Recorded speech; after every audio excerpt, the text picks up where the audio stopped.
Welcome to Comcast Newsmakers. I'm Leslie Weidenbetter. I'm here at the Indiana State House with Senator Brent Steele. He's a Republican from Bedford. Welcome, Senator. Leslie, thanks for having me. You are going to be the author of the big criminal code revision bill that's coming true. over from the House. Tell us what that means. What is the criminal code revision? Well, it's the largest bill I've ever carried in my 16 years, maybe even in importance, but it's also the largest I've ever carried. It's 247 pages thick. And what it does, the last time we'd ever done anything as far as a revamp of our entire criminal code was like 1974.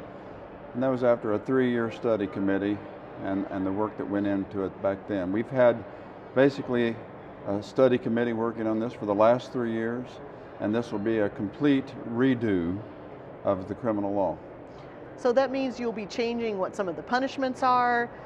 I know over the years these criminal codes kind of get cobbled together. They do. What are the major changes? And that's a natural thing that happens when you have a travesty of some kind of a crime in your district and you're a legislator and you come here to the State House and you pass a law to change, make some act a crime or change a penalty. But through the years they get out of whack. And our Constitution says, state Constitution says that our sentences have to be proportional, which means you can have a lesser severe crime receiving a greater penalty.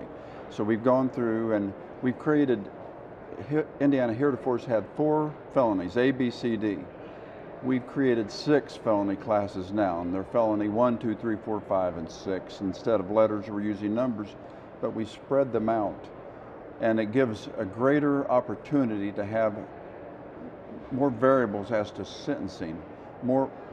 There's more room to spread the peanut butter on the bread, so to speak, and it gives more tools to the sentencing judges and our prosecutors. We're also giving a very broad discretion to our sentencing judges. These are men and women who have to stand for election in their community, and if their community thinks that they're doing something wrong, then they'll vote them out.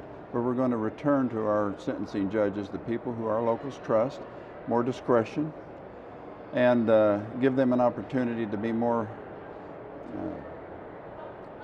what's the word I want to use here? Creative. Sure. In their sentencing, especially of the lower felonies. Now, that's your 4s, 5s, and 6s, and that's the old light C's and D's.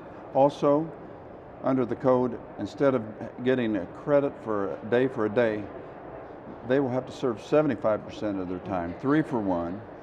And that way we're keeping the more serious offenders in jail longer, and we're keeping the less offenders hopefully out of the prison system. I know this will make an impact on the prison system. Can you tell us about that? Yes, they're projecting that the line on the graph that I'm going to show you, the public will see 2 upward lines being a blue or a light green color. That's where the prison population will go if we do nothing. You can see 30,000 is the critical stage, and that's where the red line is. And under the new law that we've got, if we pass it through, assuming everybody serves the maximum amount of time, they will not go over the 30,000 level all the way out to the year 2035. And under the probable sentencing, you'll see that this stays under 20,000, which means we're not going to be building a new prison in Indiana for the next 2 to 3 decades. Well, Senator Steele, it sounds like a big job. It is a big job. Thank you so much for joining us. Okay, thank you. I'm Leslie Weidenbetter with the StateHouseFile.com and Comcast Newsmakers.